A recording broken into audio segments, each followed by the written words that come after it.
Earlier in 2024, I joined some friends for a quick trip to South Texas over a long weekend. The main goal of the trip was to help them see their first Texas Indigo snake in the wild. However, we also joined Clint for some 10 flipping and even got to experience a South Texas rainstorm. This is how it went down.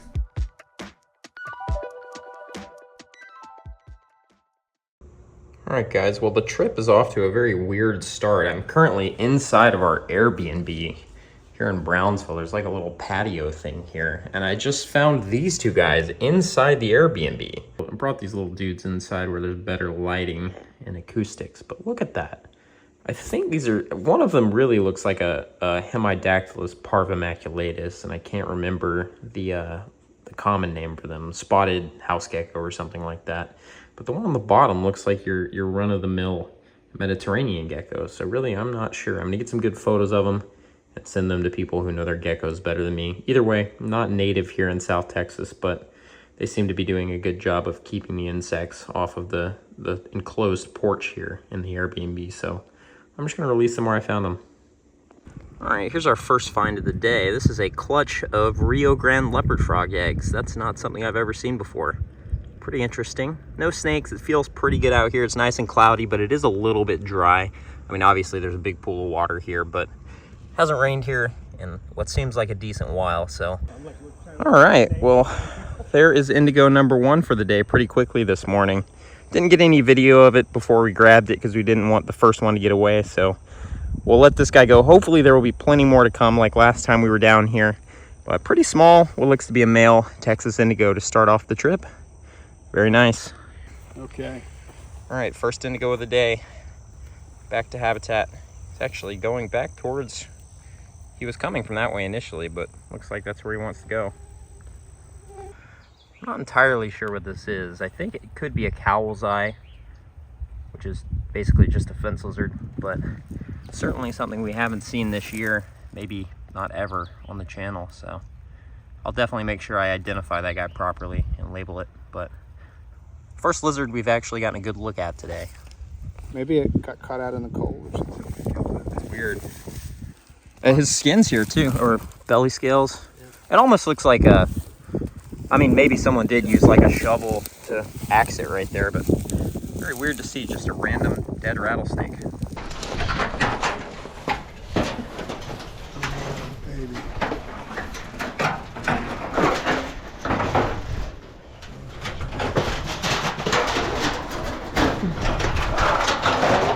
This one's deep. No! Yeah! Look at that snake. Oh. Well, that's a familiar face. I was not expecting to see her again so soon, but we wanted to try to find a milk snake for these guys who were here. And Clint came through once again with one of his magic stacks, and we were actually able to find the same milk snake we saw last time we were here.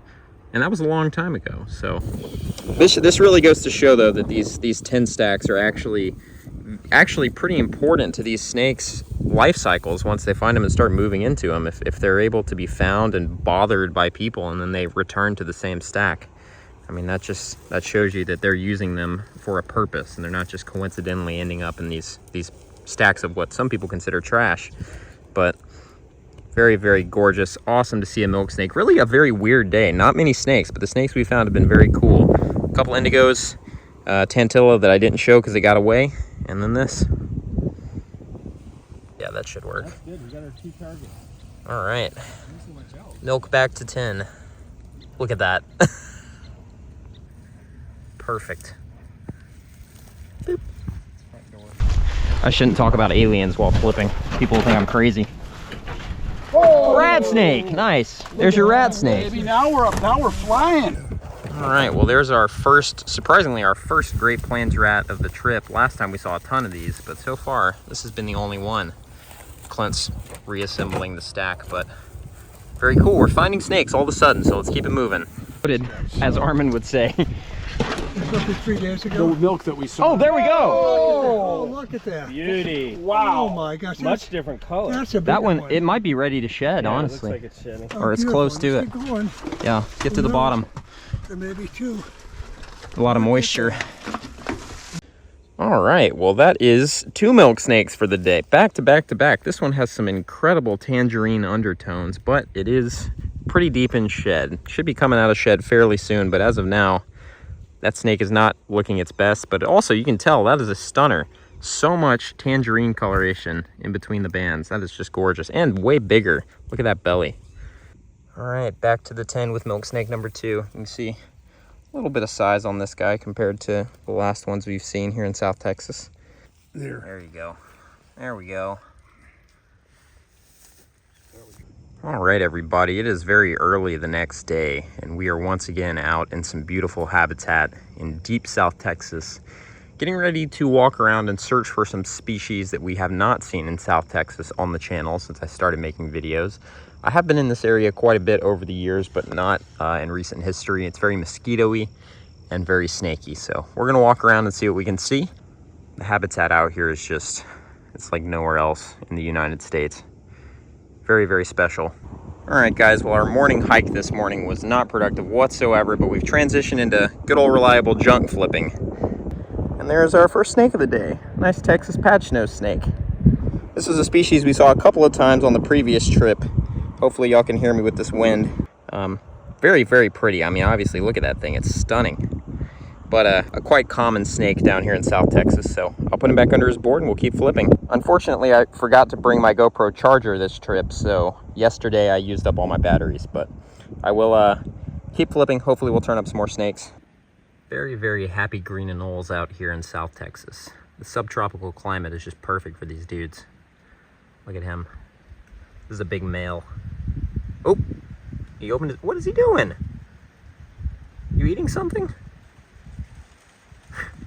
This guy is not nearly as happy as his green counterpart. He's got a nice crest though. All right, everybody, today is the last day of our South Texas trip, and unfortunately, it's gonna rain all day. We paid a visit to our buddy, friend of the show, Clint, at the Gladys Porter Zoo here in Brownsville. And while at the zoo, I actually found this guy. This is the Brahminy blind snake, a very omnipresent non-native species here in a lot of the subtropical parts of the United States, like South Texas, South Florida. Even though they're not native, they are a pretty benign species. They are one of the smallest snakes in the world and tend to hitchhike into places inside of pots. Some people call them flower pot snakes, but I'm not sure that I've shown this species much on the channel, even though I do see them semi-frequently. It's definitely been a while though. South Texas is one of the places they're the most common in the US from my experience. If it wasn't for the occasional tongue flicking, you would hardly know this is even a snake and not a worm. There's another obscure little herp that occurs here at the zoo. This is the Rio Grande chirping frog. And I do believe this is one of the only places I've ever found them in the US that they're actually native. These guys are actually invasive in Florida, South Georgia, and even parts of like Alabama and Mississippi and Louisiana. But they are native down here near the Rio Grande in South Texas, so very cool to see one in its native habitat. We'll probably walk around the zoo while it's raining, and then if it stops raining, we'll get out and do some herping, and then we'll try to do a little bit of road cruising tonight. All right, everybody, it is our last night in South Texas for the trip, and it is still raining. It has literally rained all day long, but the good news is it's fairly warm. It's about 70 degrees right now, so we're gonna go out and see if there's anything crossing the road, or maybe see if we can shine some ditches and find some amphibians. So let's get to it. All right, we've got an amphibian. I don't necessarily know what this is. I think it's probably a Texas toad. I'm gonna go with Texas toad, and if I'm wrong, I will label it correctly. But we have a frog. Hopefully there will be more to come. Very cool. All right, next frog of the night. I have no earthly idea what that is. I don't have a clue what that is. Well, guys, I'll tell you one thing. It's never dull when you find an animal and you just have no idea what it is. I mean, I know it's some sort of hylid, probably a chorus frog of some kind, but I don't think it's a spotted chorus frog, and that's the only kind of chorus frog I've found in this area before. So, I mean, really, I don't know what this thing is. Once again, I'm gonna have to actually do some research. All right, a little up the road, we cruised another of what I think is the same species. If I had to guess, I'd say this is a Strecker's chorus frog, but I had no idea they ranged down here. I thought they were more of like a Texas plains species, but very cool. This is a species I've wanted to see for a long time if it is a Strecker's chorus frog, and if it's not, it's still pretty cool because I've never seen it before.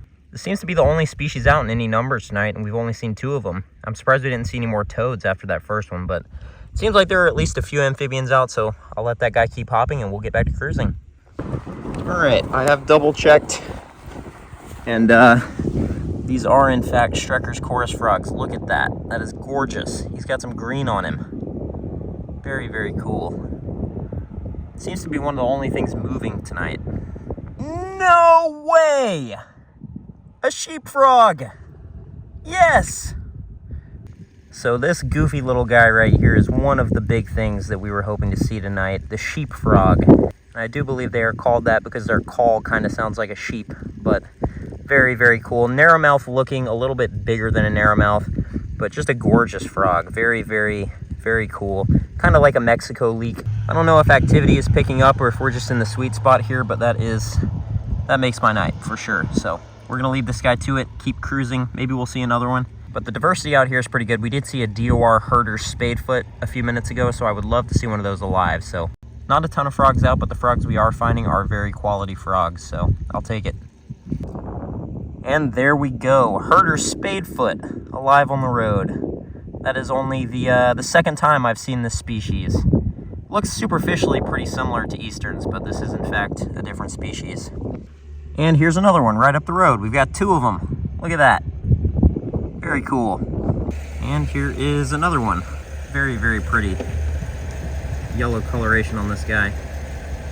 All right, there's another big herder spadefoot. This guy looks like he actually got clipped. Look at that. He's got a bloody eye. I'm assuming he got clipped by a car, but he should be all right. We'll get him out of the road.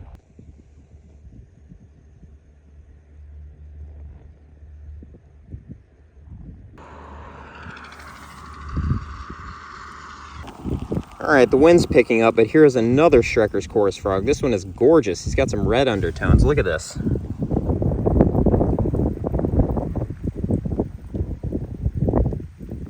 And here is another Strecker eye. I think these ugly ones might be females. I've been seeing 2 distinct color phases. The really pretty ones and then these kind of duller ones. I'm assuming that's sexual dimorphism. Alright guys, well that is probably going to be it for this run to South Texas. It was a really great trip.